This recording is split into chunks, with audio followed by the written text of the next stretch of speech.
এই যে কট কট নাটক বলছে, কট কাকে বলে?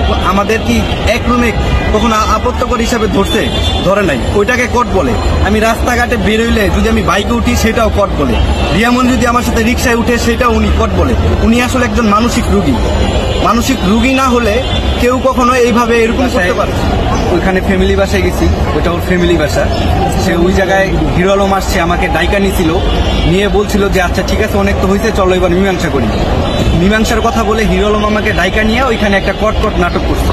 তারপর আমি নিচে বের হতেই হিরো আলমের যে লোকগুলো আসিল তারা আমার এখানে, তারপর আমি পুলিশে 999 ফোন করছি। ফোন করার পরে আমি পুলিশের কাছে যাওয়ার আগে হিরো আলম কি করলো, আমার নামে অভিযোগ দিয়ে ওই রাতে ওইখানে রেখে আমাকে এখানে পাঠিয়ে দিল।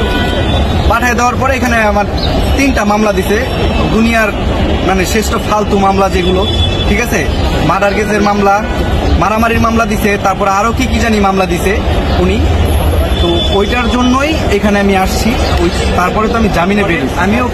যখন আমি জামিনে বের হই, বের হওয়ার পরে ওই দিনই আমি ওনার নামে আমি কাউন্টার মামলা করে দিই, ঠিক আছে। উনিও জামিনে। আলম একটা আসলে খুবই খারাপ মানুষ। উনি বিগত দিনে আমাকে দেশের মানুষের কাছে, আমি ভালো ভালো কন্টেন্ট সবসময় তৈরি করতাম, তো উনি দেশের মানুষের কাছে আমাকে খারাপ ছেলে হিসাবে পরিণত করছে। ওনার হাতে একটা পাওয়ার আছে যে কিছু হলে মিডিয়া ডাক দেয়, নেগেটিভিটি ছড়ায়। উনি তো আর কোনো ভিডিও বানাতে পারে না, ওনার তো আর সেই যোগ্যতা নাই। যদি পারতো তাহলে পজিটিভ কাজ করতো। তো ওনার মনে হয়েছে যে আমাকে নিয়ে খোঁচা মারবে, সেই খোঁচাটা দিছে। এখন আমাকে নিয়ে বিভিন্ন খারাপ কথা বলে বেড়াচ্ছে। এগুলো সবই হাস্যকর। এগুলোর কোনো প্রমাণ উনি দিতে পারছে? আপনাদের কি কোনো কিছু দেখাইতে পারছে?